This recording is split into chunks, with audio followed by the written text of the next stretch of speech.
Welcome to this week's Crowd Church service.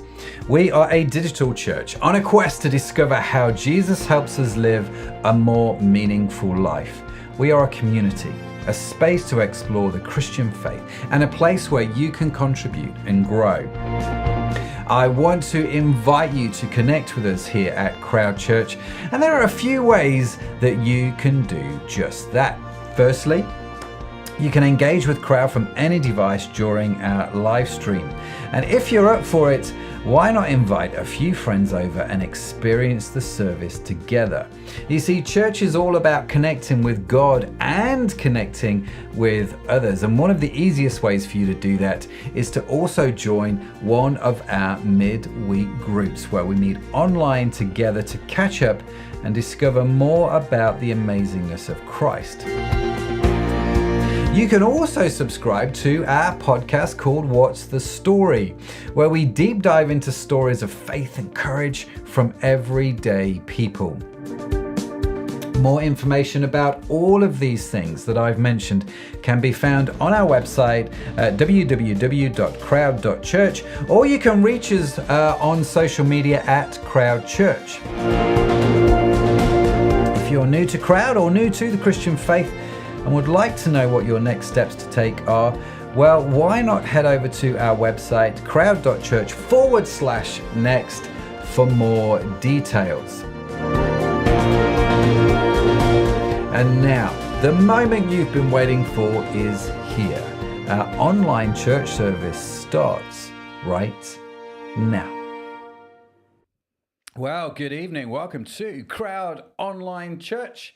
My name is Matt, and beside me is my amazing wife this evening. Good evening, everyone. Well, not just for this evening. No, yeah, I'm your wife all the time. It's only going to get better, folks. So, welcome to Crowd Online Church. Great that you're here. Great that you could join us wherever you're watching from in the world. Say hi in the comments. Lala Hereford is on Instagram. Hope the cameras are working this week. Yes, me too. You had problems last week, didn't you? Did you? Was that last week? I think so. It's all merged into one blur of technical difficulties. Yeah, pretty much it really. But they seem to be working fine at the moment. Whether they carry on working, well, you're gonna have to stay tuned to find out. So yeah, say hi in the comments. Let us know where you're watching from. Always nice to connect with new people. And tonight we have, that's your cue, by the way. Oh, we have me speaking. You've got double me tonight. I'm not sure whether to say you're welcome or to say I'm sorry. I'm not sure. So I'm doing the talk tonight. I think it's your about welcome. faithfulness. And usually we try to have a different host on to the people that are speaking, but there was some last minute changes, so I'm filling in. Yes, clash of timetables. It does mean that I actually, the amount of things that I didn't get to put in the talk, I can kind of talk about now. So. Yeah, it's not a bad thing actually, is it? Because you do get that extra space to go, oh, well, we didn't talk about this, or we didn't talk about that. Yeah. And it also means you don't have to swat up for the... Yes. Yeah. Because normally if it's someone else speaking, I like to listen to it first and have to think about it, make some notes. Yeah. I've not had to do that this time. Yeah, very Although good. actually I have got some notes. You've still got notes? Yeah, I have. Oh, love that. Love that. And so we have got double Sharon tonight, which is just a beautiful thing, really. So yes, good to see you. Good to see you in the comments. You Lawrence 18. Great that you're here. Lala says my two favorite people in the world. I assume she's talking about us. Okay, cool. Not me and me. Maybe. Me hosting, me speaking, I don't know. Yeah, I'm going to go with that. No, I'm going to go with that. It's probably more accurate. Sorry to presume there that I might be on the list. Actually, it's double Sharon, my two favourite people in the world. And to be fair, I can understand why. And so, yeah. It's making my eyes water now from the laughing. Okay. We've got tissues over here. If you'll get emotional, we've got tissues. It's fine. So, yes, very warm welcome to you. So, we're going to get into the talk. As we play the talk, feel free to write your questions, your thoughts, your stories, your just whatever. Write it in the comments to keep it clean. And yeah, we're going to get into that in Conversation Street, what we call Conversation Street, which comes after the talk, where we get to talk about the talk. And Sharon gets to include all the bits that she didn't get to include the first time she recorded it. That's the thing about these talks. Like, you start off with what seems like a really small subject, and then the more you look into it and look up the Bible, it just goes whoosh, and you're like, oh, what do I put in? What do I not put in? Yeah. No, it's fair play. And the topic's faithfulness, isn't it? So Yeah. it's a pretty big topic to try and cover in 20 minutes, to be fair. It's more like a sort of a 10-week series, isn't it, really, that you get to do? But never mind. We're going to do it in 20 minutes. Was it 20 minutes? How long was your talk? No idea. We're going to find out real quick. So grab your notebooks, grab your pens. We're going to play the talk. Sharon and I will be back after this. Here we go. When my maternal grandfather died, as a family, we were looking for people to talk at his funeral. My uncle, one of his sons, said he would talk, but it was difficult to find anyone else willing. Some family members were not confident talking in public, especially when grieving, which is understandable. Others were perhaps not sure what to say about someone so eccentric and at times puzzling and difficult to connect with. So I volunteered, as a few years before he died, I'd interviewed my granddad about his life story on a number of occasions. And during this time, I'd come to understand a little bit about why he was the way he was. And I'd come to a place where I really loved and respected him and actually marvelled at how well he'd done in life, in spite of the things that had happened to him. This included being evacuated from Dunkirk during the Second World War, along with over 338,000 other soldiers. One of the characteristics that I admired so much about my granddad and talked about at his funeral was his faithfulness. Since he'd first given his life to the Lord, he'd been faithful to God, and since he'd married my nan, he'd been faithful to her, sticking with her through the hard times as well as the good. He'd also supported her when she went to train for church ministry when she was in her 50s, at a time when women really didn't do that. My nan also had the same characteristic of faithfulness.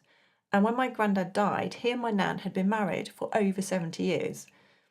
And several years before she died, my nan commented that they were only successful in their marriage because of the grace of God.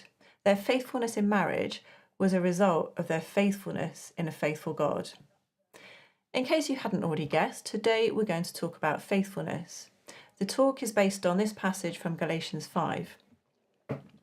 But the fruit of the Spirit is love, joy, peace, patience, kindness, goodness, faithfulness, gentleness, and self-control. Against such things there is no law. The Greek word for faithfulness used here is translated as faith for most passages in the New Testament, but this is one of the few verses where the translation faithfulness makes sense, though I think there is a link between faith and faithfulness. We're going to ask, what is faithfulness? Is it just about hanging on through gritted teeth through thick and thin, or is it more than this? We're currently in a series about wholeness. I'm going to look at how being on the receiving end of God's faithfulness makes us whole, and what effect does our faithfulness have on others. I'm also going to give some examples of what being faithful looks like in everyday life. So the dictionary defines faithful as remaining loyal and steadfast, being true to the facts or the original, and being steadfast in affection or allegiance. Faithful people are true to their word, promises, beliefs, and commitments, and as a result, they are dependable, trustworthy, and honest. They can be counted on in good times and bad. Now, a talk on faithfulness sounds like it should be a simple thing. It could go something like this. God is faithful and he wants us to be faithful to him and other people. And that's true, but there is so much depth to this subject, as hopefully you'll see. So let's start by looking at the faithfulness of God. Lamentations 3 says, "The steadfast love of the Lord never ceases. His mercies never come to an end. They are new every morning. Great is your faithfulness." These verses were probably written by the prophet Jeremiah. The verses before these are a poetic outpouring of emotion to God by Jeremiah about the awful things the prophet was suffering. He certainly didn't hold back in describing how he felt. He talks about how he feels shut out and afflicted by God. But he says it's calling to mind God's love, mercy, and faithfulness that give him hope for the future. If you're going through a tough time right now, you might find it helpful to read the whole chapter of Lamentations 3. If you don't have a Bible, you can just look it up online. Sometimes, it can help a lot to realise that someone else understands how we feel, especially if that someone can help us look beyond ourselves and our situation to God. I want to look at two aspects of God's faithfulness. One, he is faithful to his word, and two, he's faithful to his people. So let's look at the first of these, God's faithfulness to his word. Now, God can't lie. He doesn't just tell the truth, he is the truth. So when he says something, he means it. He doesn't change with the wind. He's not one thing 1 minute and something different the next. He's not faithful one time but not another. James 1 says, "Every good gift and every perfect gift is from above, coming down from the Father of lights, with whom there is no variation or shadow due to change." And Isaiah 40 says, "The grass withers, the flowers fade, but the word of our God will stand forever." As Christians, we believe that Jesus is one of the three persons of the one God. The Bible says this about Jesus: Jesus Christ is the same yesterday, today, and forever. Because God is faithful by nature, he'll always do what he says. If he makes a promise, he keeps it. Not just sometimes, but always. Now, many times I've heard people talk about their experience growing up with a parent who's unstable and volatile. 1 minute that parent might lash out in anger or withhold affection for no apparent reason. The next they can act all loving. They make promises but go back on their promises. You can't really trust what they say. One of the effects of this kind of parenting is that the child grows up extremely anxious. They never know quite what they're going to get. And when you live with that baseline level of anxiety and insecurity, it's hard to thrive and live up to your full potential. You're never quite sure if your parent is going to carry through on their word or back you up when you need it. God is the opposite of this. He's always faithful and he's always motivated by love. Because he's faithful to his word, we can trust his promises. He promises to forgive us. He promises that he hears our prayers, that he guides us, that he has a plan for us. God's faithfulness to his people is the second aspect that I want to talk about. This is a theme that runs through the Bible. But who are God's people? How would you answer that question? In one sense, we're all God's people and that we're all created by him and loved by him. However, the Bible tells us a different definition of who God's people are. Long ago, the Bible tells us that most of the population of the earth had turned away from God and his ways and were doing their own evil things. So God decided to leave them to it, but to create a people that he could call his own. To do this, he started by choosing one man, Abram. Abram didn't have any children, as his wife Sarah couldn't have any kids, but God changed Abram's name to Abraham, which means father of many nations, and he made Abraham some promises.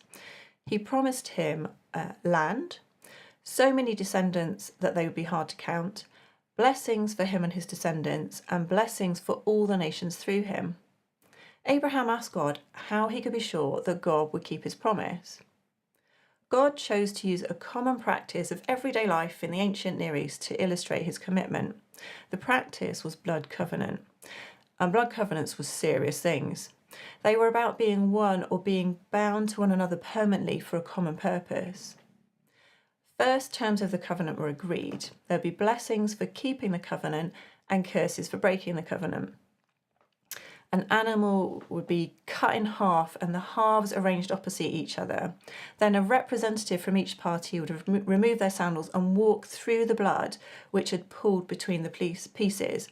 It was a symbolic way of saying, may I become like this dead animal if I break my commitment in the covenant. Now today we sign contracts with one another for various things, but we often try to wiggle out of them if they become inconvenient to us. A covenant was to the death. But there was something different about God's covenant with Abraham.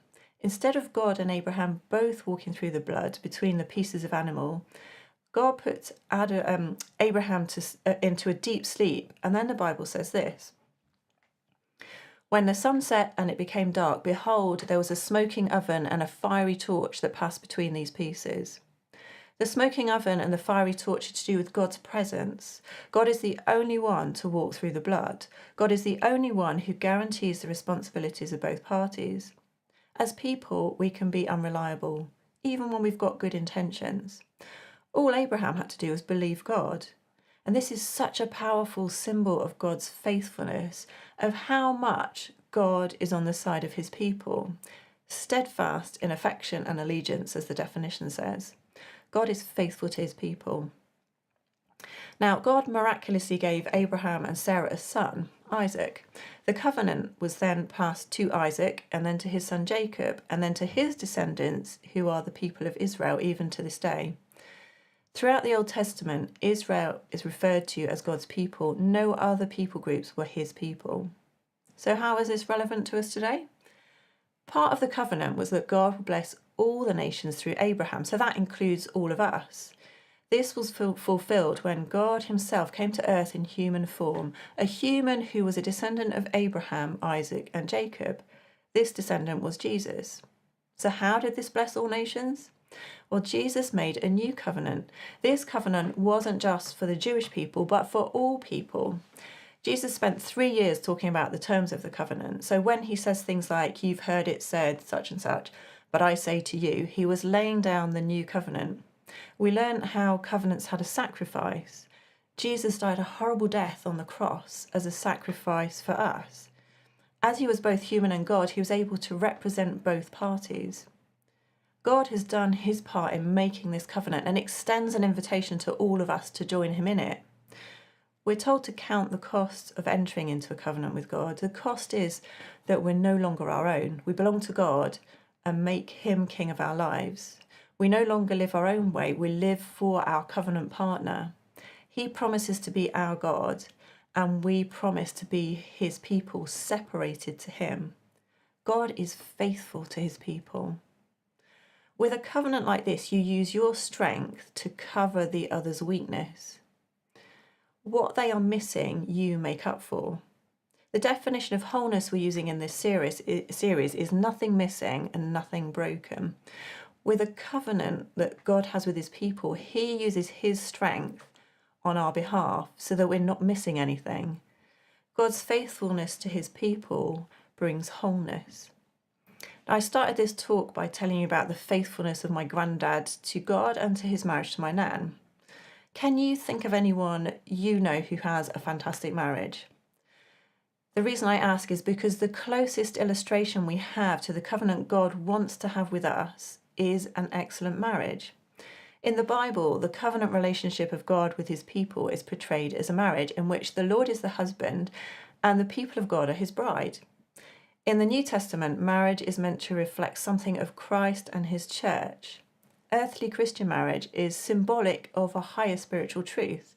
So a good marriage is meant to be entered into by choice by both parties. It's meant to be based on love, where each person is committed to pouring out their love and resources to the other person.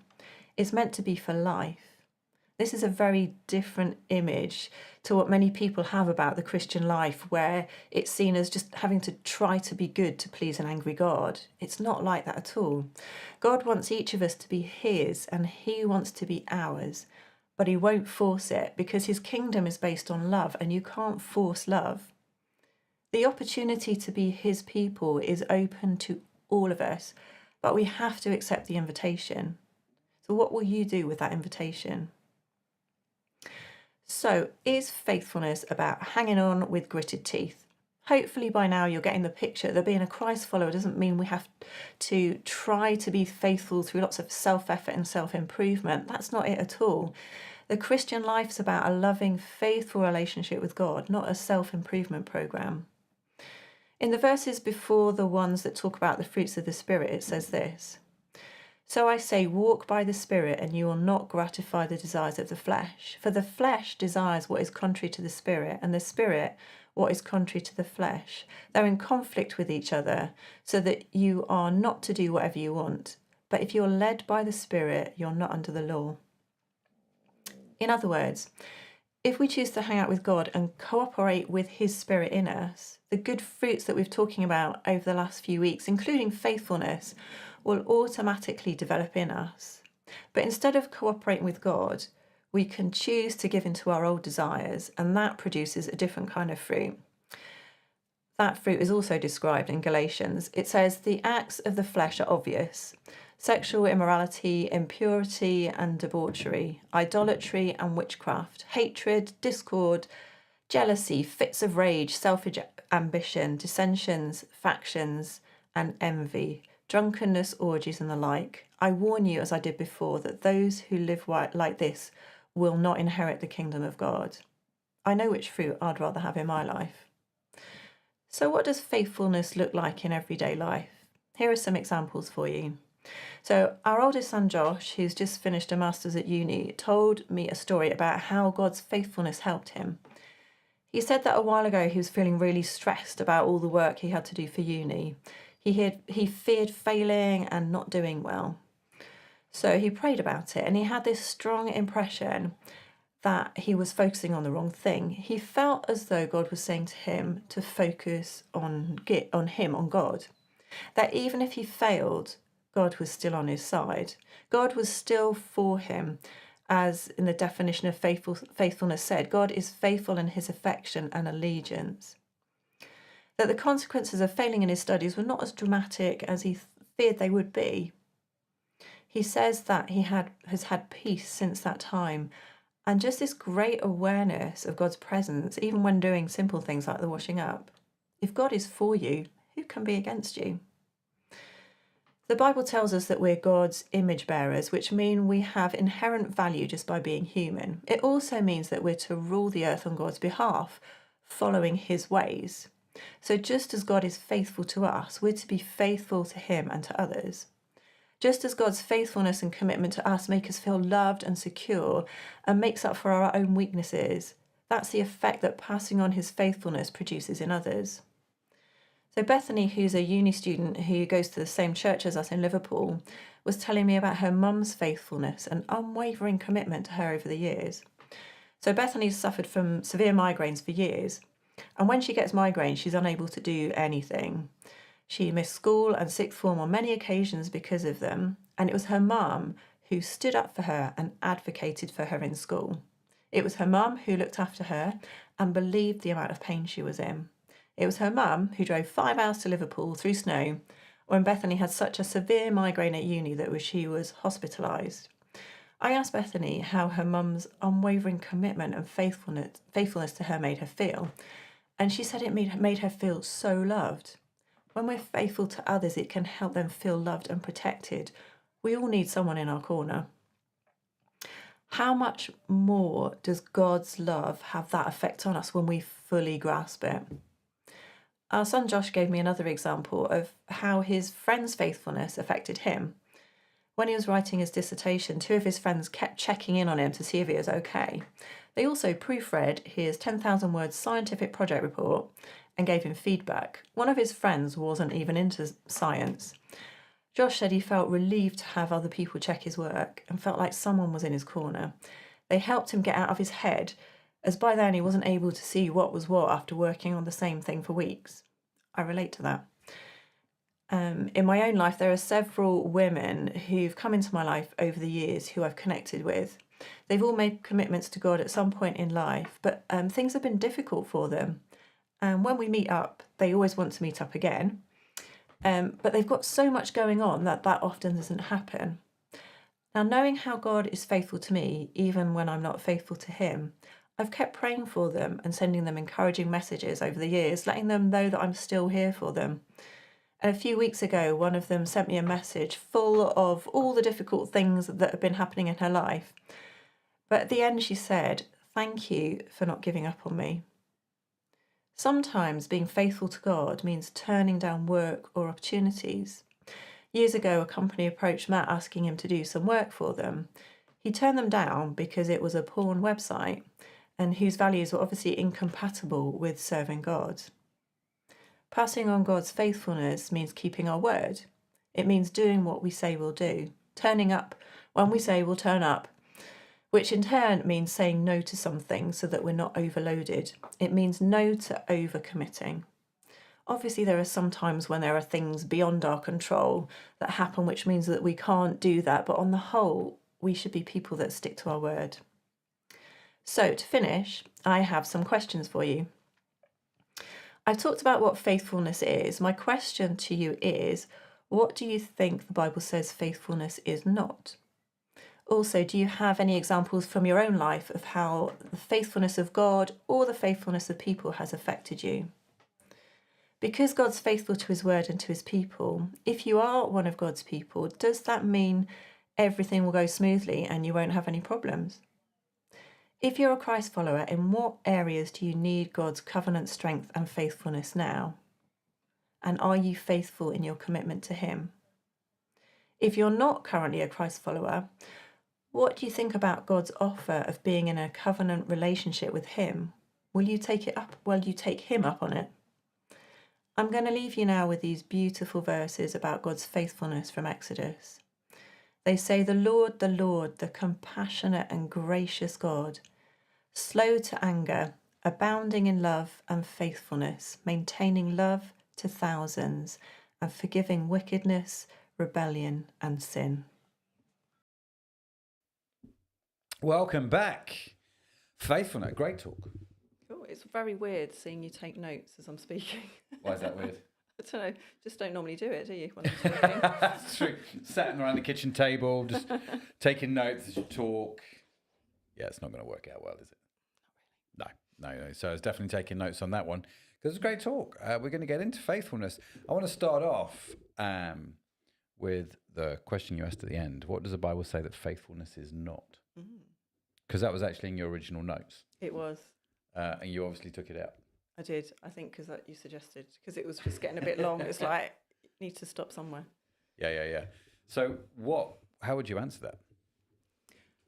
I think faithfulness isn't putting up with what the Bible would call sin, which is where we're missing the mark, our rebellion, all that kind of stuff. So if, I guess for the example of a marriage, if you're in a marriage with somebody and they are doing all sorts of things they shouldn't be doing, it doesn't mean that you put up with those, because the Gospel's very much doesn't just say that those things don't matter. It's complete opposite of that. It's saying actually these things do matter and they're very serious. So I think that was one of the main things that I had in mind. Did any more come to mind for you? Very good question. What is faithfulness not? So it's not putting up with, like you say, sin or nonsense. Because I've heard like people who have been in abusive relationships, for example, they stay in that relationship because they want to be faithful to their marriage vows, to their spouse. I appreciate that very quickly we have just got into a very grey, dark area. And it's certainly not very simple, but I don't think that's what faithfulness means. No. And I don't think, well, how would I not describe faith? I don't think faithfulness is without doubt. I don't think faithfulness is without question. I don't think faithfulness is always, I don't think faithfulness is always clear. I don't think faithfulness always knows what the next step is. I don't know. I could go on. Are these answering your questions? Yeah. Well, yeah. Yeah? Have I missed one? Have I missed like a blind and the obvious one? No, not that I can think of. But it's like I said at the beginning, as soon as you start on these concepts, they like each point becomes massive and you could end up discussing each thing for a long time. You could. You really could. So in that talk then, you obviously mentioned covenant. Let's just talk about that a little bit, because I think for people listening, if maybe it's first time to crowd, maybe first time really to any kind of church thing, it's not a word we throw around a lot these days, is it? It's something that in the past I've studied quite a lot. And when I studied it, I was like, wow, this is mind-blowing. Yeah. Just, I think because of the strength of the commitment that God shows through covenant to his people, it's just like, wow. It's like I said, it's not just, sign on the page and maybe I'll wiggle out of it. It's like the point where God comes as a human, willing to give up his life for us. Yeah. And it's as well, the whole thing of covenant, it's throughout the whole Bible, but it's easy to miss from focusing on the individual bits. As if, like, if you give an analogy of a wood, say if you spend so much time focusing on each individual tree, or like, oh, that's an oak tree and that's whatever tree, you can miss the fact that it's actually part of a bigger picture. Yep. And I think that's like when I started on faithfulness, I was thinking, oh yeah, just, like I said. And then I was like, oh my goodness, this is actually part of covenant. So it rang bells from what I'd studied in the past. And it's like, actually, I've forgotten so much of this. But it was very life-changing when I first studied it. And it's like, how easy is it to forget all this stuff? Yeah. No, it is totally. You're right. It is very straight. It's not very straightforward to forget. I mean, I think life just happens, doesn't it? And it has this ability where I don't know, it feels like you can go on autopilot. Do you know what I mean? Yeah, I don't know if you've experienced this, guys, but you can just go on autopilot and you have lots of good intentions. We probably reset at the start of the new year, and before you know it, the next new year's arrived. And before you know it, another one. Before you know it, 5 years has then gone past since actually that encounter that was quite life-changing in many ways. Yeah, and I think partly as well, God is so huge and my brain's very small. And it feels a bit like, when you grasp something new, it's like something else pops out and it's like, I can't quite hold it all in my head together because it's just massive. Yeah. Yeah, it is. It's a big deal. So let's get into it then. So what was some of the things about covenant that were a big deal for you that when you were studying faithfulness, sort of that reconnected? So let's maybe start with the basics. Let's start with, what is covenant? Why was it so impactful to you, and why in this talk?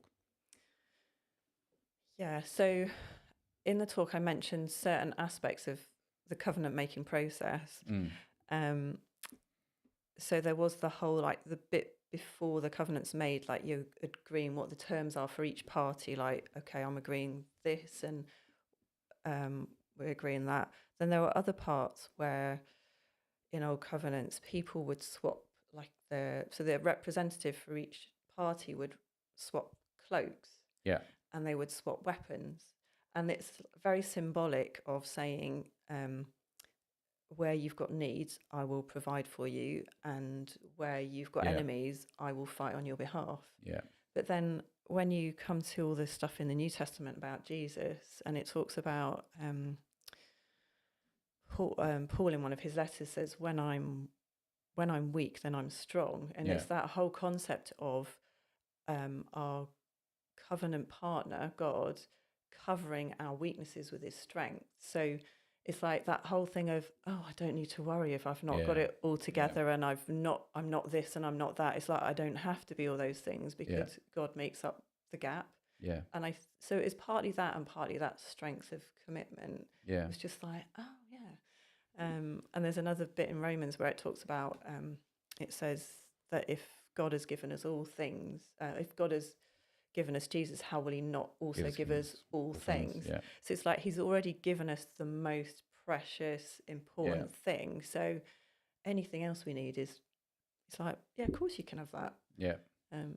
So it was just like, wow, it's amazing.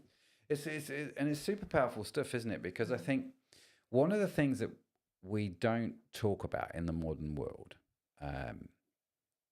is covenant. It's a word I rarely hear in the world as it stands. I hear the word contract. I hear the word agreement.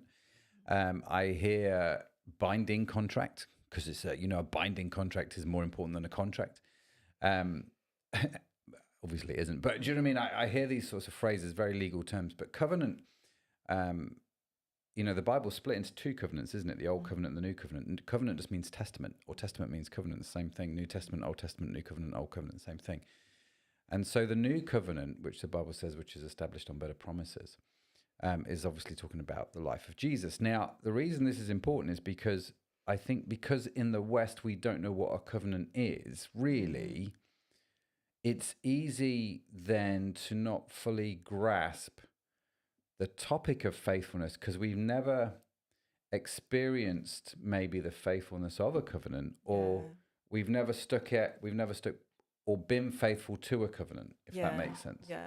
And like I said, that marriage is kind of, it's seen as like symbolic of this is what that covenant kind of looks like. But I think for many people, because there are so many broken relationships, you may not necessarily have actually seen that in action. So the thing that's meant to be there to show us a little bit, like give us a little glimpse, actually people have not had that glimpse. Yeah. So, yeah.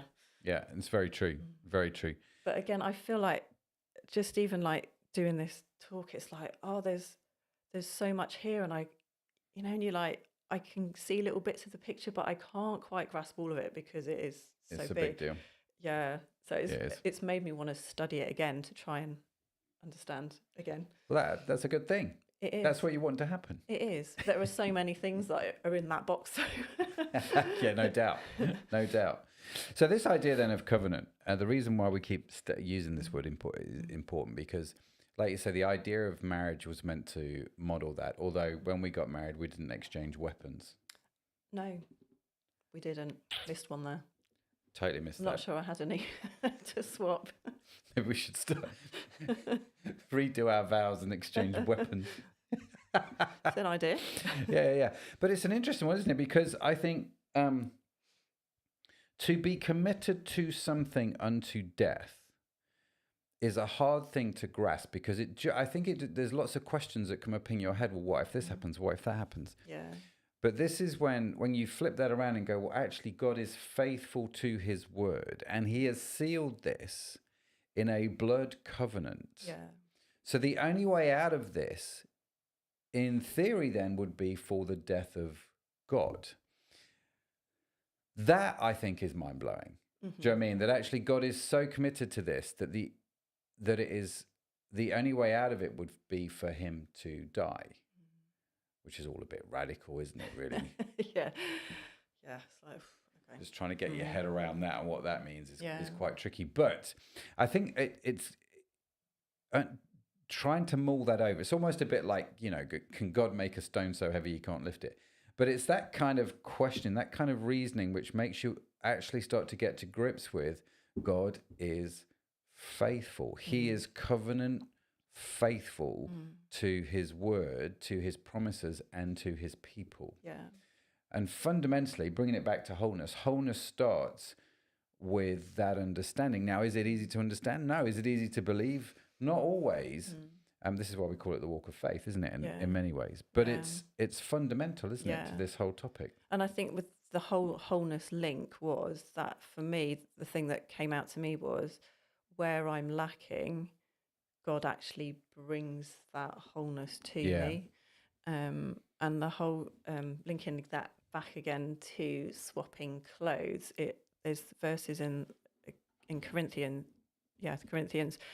which talks about God made him who had no sin, Jesus, to become a sin for us, so that we could become the righteousness of God. So it's like Jesus swaps his cloak of righteousness and swaps it with our sin, all the stuff that we, the rubbish from our lives. And again, it's just very powerful imagery when you think of the whole covenant thing. Yeah, it is.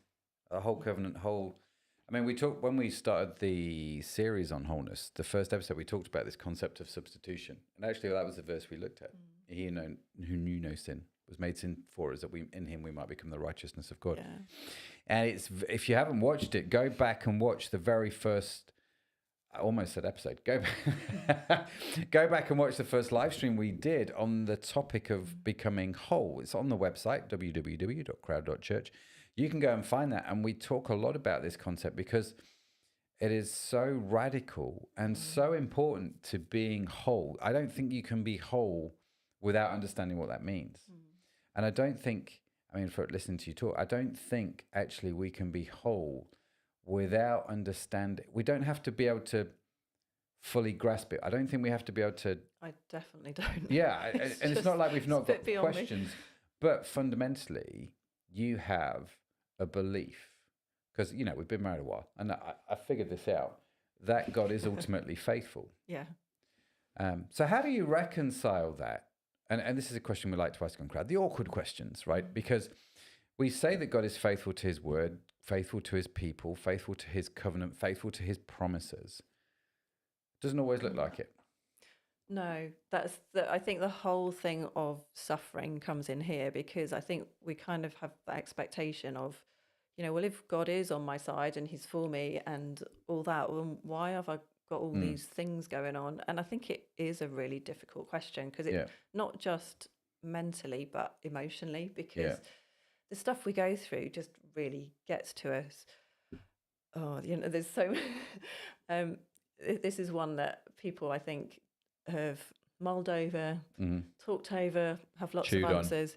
Yeah, I think I'm definitely not going to give all the answers to that now, but I think part of it is that God's, like his promises, they span from the beginning until like the end of time. So it's like the show's not over yet. Yeah. So there is that sense of we're in this middle ground when everything's not as it will be. Yeah. But at some point, God promises that he will make everything as it should be, how it was intended in the beginning. And also that, like, a weapon is not used, when we talked about swapping weapons, weapons are not used in peacetime. They're used because of war, because of stuff that comes against you. Yeah. So there is that sense of, while we're on earth, there is going to be that battle, stuff's going to happen. And I don't think we're always going to know why. I'd love to know why, but I don't. Yeah. It would make life a little bit easier in a lot of ways, but I think it's not that difficult times don't happen. It's just that God is faithful in those difficult times. Yeah, and that he promises. There's the Psalm 23, which I think, even if you're not necessarily familiar with Christianity, you may have heard, where it talks about the Lord is my shepherd, I shall not want. And there's a bit in it which talks about, even when I go through the valley of the shadow of death, I won't fear because you're with me. And it's like, when this stuff is crowding in all around and you're just like, it's like, even those times God's there. We might not be able to see him or feel him, but he promises to be there. Absolutely. Yeah, absolutely. God is faithful. And listen, sometimes there just aren't easy answers. No. And sometimes we don't, in this side of eternity, we don't always understand why. But I think God does.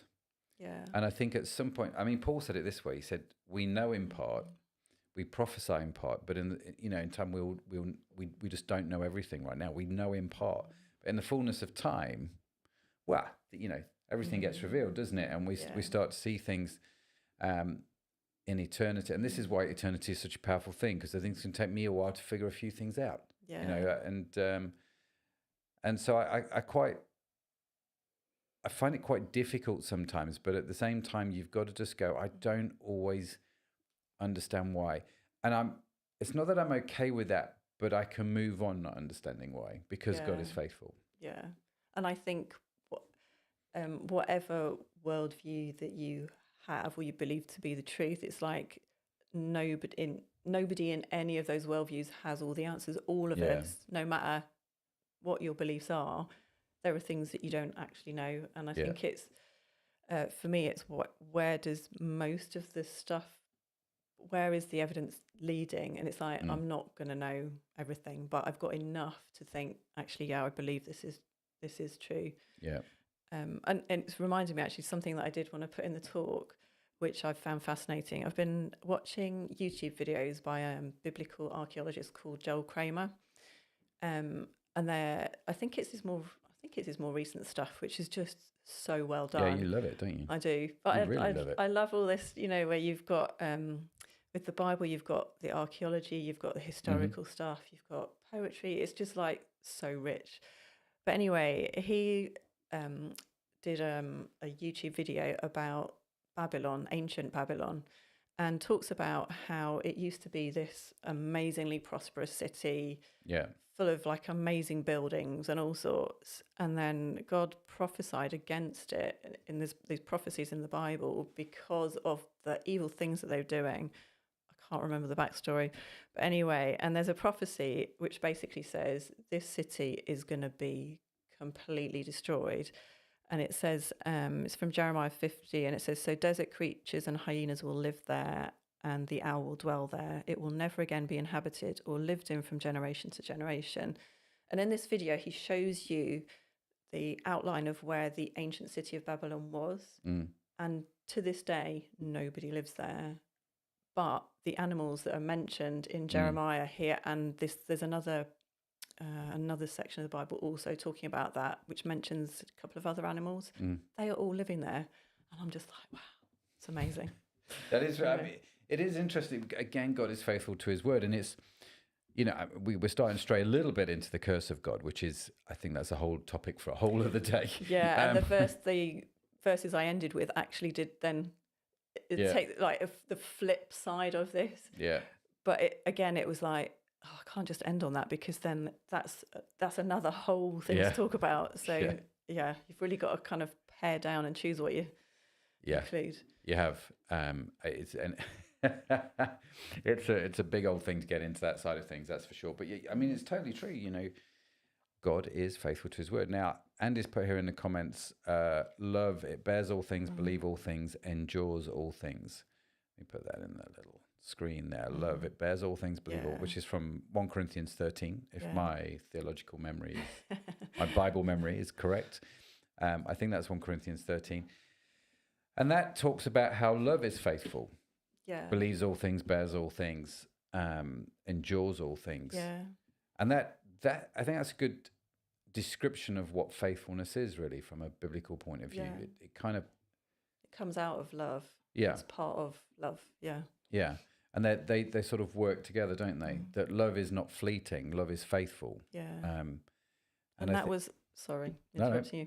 That was one that I think I mentioned it, but one of the things that I noticed when I was looking up all the verses about faithfulness, that they often, in the same verse, it paired it with love. Right. And it was like, oh yeah, that's actually really cool, because you don't want faithfulness to be paired with something negative, in a sense, do you? Like, I'm going to be faithfully horrible to you. Do you know what I mean?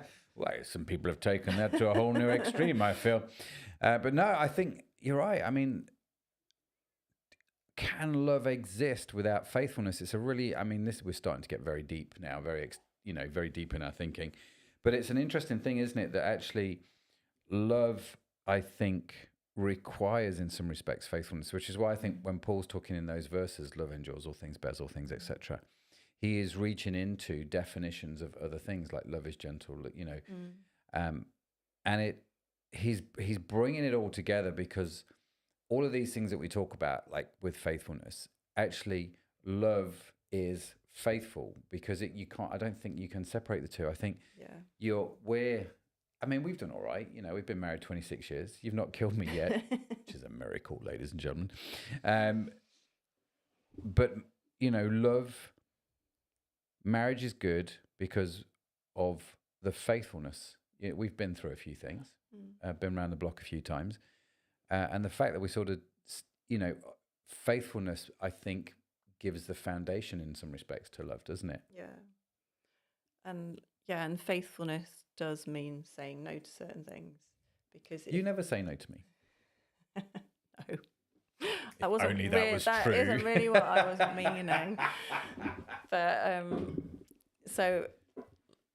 to be in this relationship, to have a relationship that works, to be separated to each other, like if we're being separated to God, it means that I say no to dating other guys, and it means no to just living life as an individual, because we become one. So you have to be considerate of the other person. That's true. It's true. You're right. So being faithful, being loving, is knowing what you're saying yes to, and by consequence, knowing what you're saying no to. The opportunity cost, as we like to call it in modern economics, the opportunity cost. And I think it's interesting. So if I think, I mean, I've not really thought this through. If I work that around the other way, when God said yes to his people, when God said yes to being faithful to his word, he said no to a whole bunch of other things, didn't he? And which is an interesting question, or an interesting thought to go, I wonder what those were. One which I will ponder, because I don't really have any answers. Miriam says, God is awesome. Yes, he is. Do you like my T-shirt, Miriam? Sorry, I've got to just... got my Zoe made T-shirt here, which says "Created Awesome." Zoe's our daughter, for those who don't Yeah, know. sorry, yeah. So Zoe made this T-shirt that says "Created Awesome" on it, which I like to wear, and I like to tell people, "You're awesome." But Miriam said here, "God is awesome, my firm foundation." That's an interesting phrase, isn't it? My firm foundation. How that ties in with faithfulness, because again, those two, the Bible uses a lot of this kind of language, doesn't it?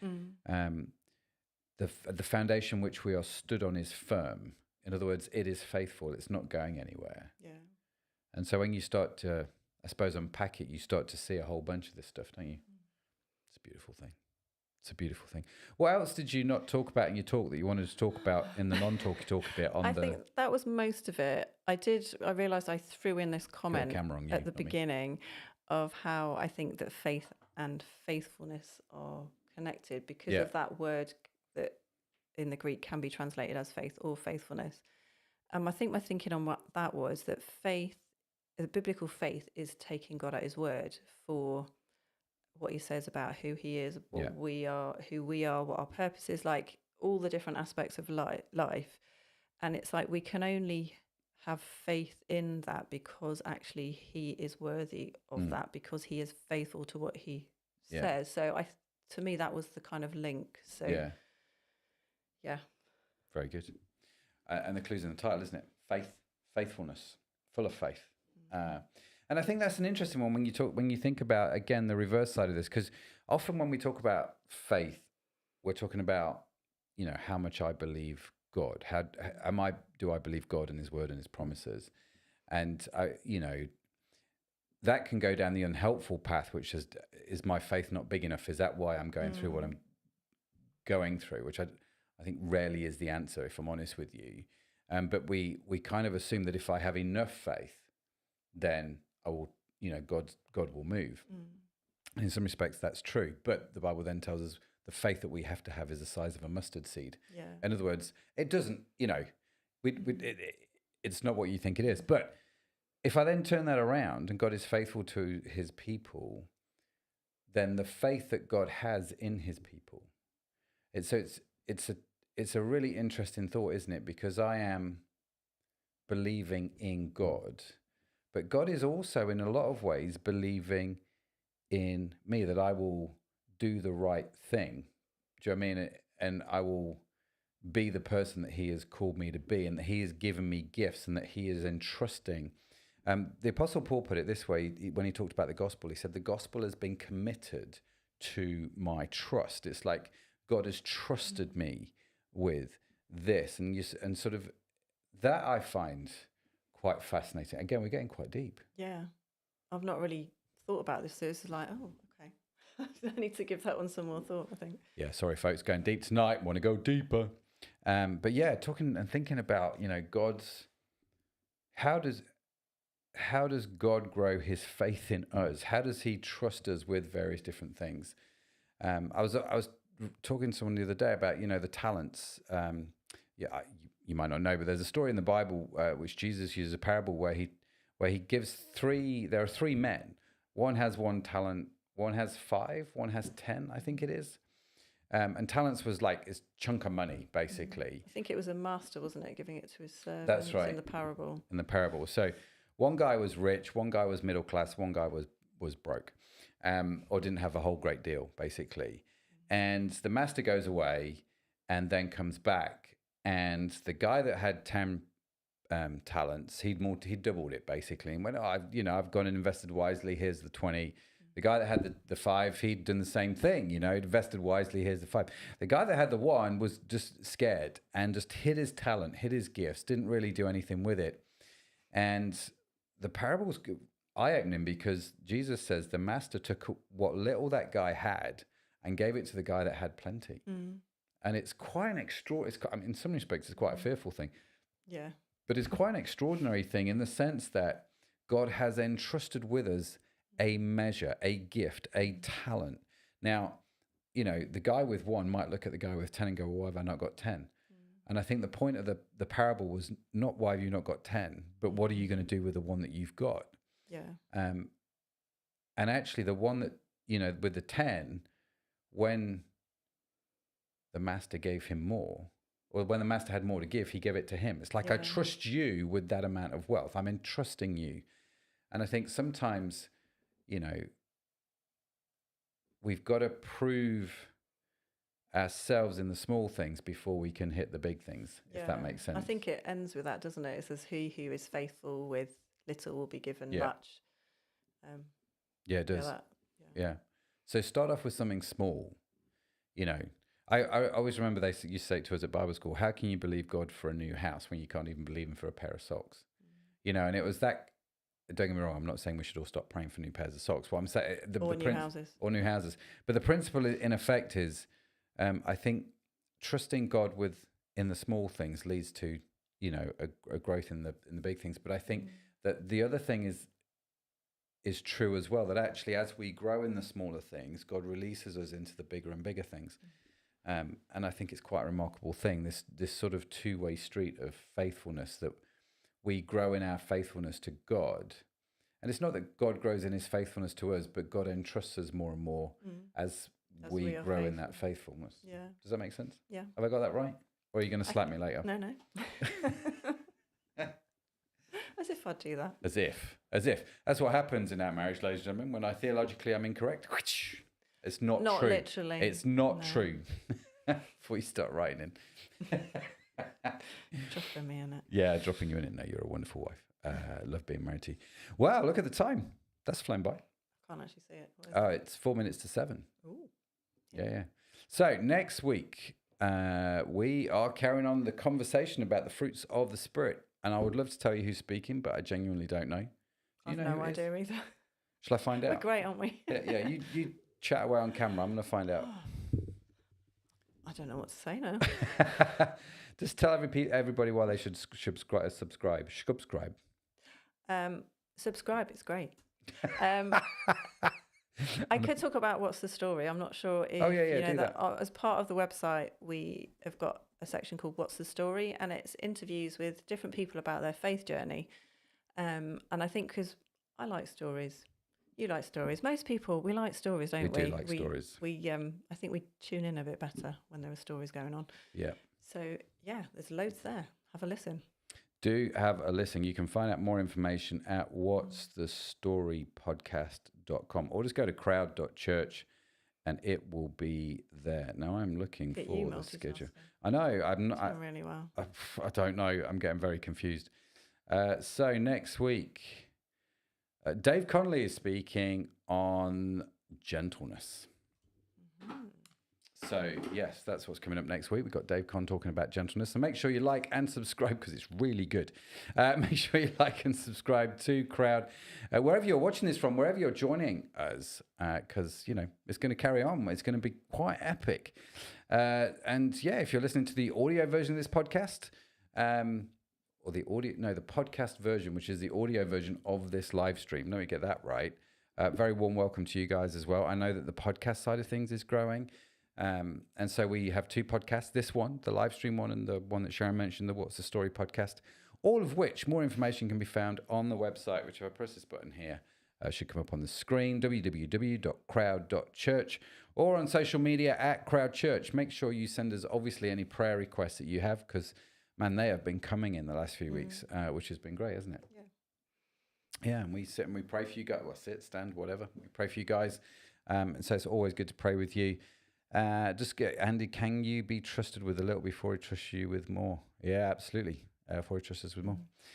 So yes, hope you've enjoyed joining us tonight on Crowd Church. It's been great to talk about this. Thanks for doing the talk. You're welcome. Because I mean, to be fair, it was a little bit of a battle. It was. Yeah, you had to push through on that one. I definitely did. It was worth it though. She's a legend, isn't she? Big love for Sharon. In the comments. She's a legend. But yes, thank you so much for joining us. It's been great chatting to you. Do come join us next week as we carry on. Dave Connolly talking about gentleness. You're not going to want to miss it. But that's it from me. Thanks for joining us. Yep. That's it from Sharon. All right, guys. God bless you. Have a great week. Bye for now. Bye. Thank you so much for joining us here on Crowd Church. Now, if you are watching on YouTube, make sure you hit the subscribe button as well as that little tiny bell notification to get notified the next time we are live. And of course, if you are listening to the podcast the live stream podcast, make sure you also hit the follow button. Now, by smashing the like button on YouTube or writing a review on your podcast platform, it helps us reach more people with the message that Jesus really does help us live a more meaningful and purposeful life. So if you haven't done so already, be sure to check out our website, www.crowd.church, where you can learn more about us as a church, more about the Christian faith, and also how to connect into our church community. It has been awesome to connect with you, and you are awesome. It's just a burden you have to bear, and hopefully we'll see you next time. That's it from us. God bless you. Bye for now.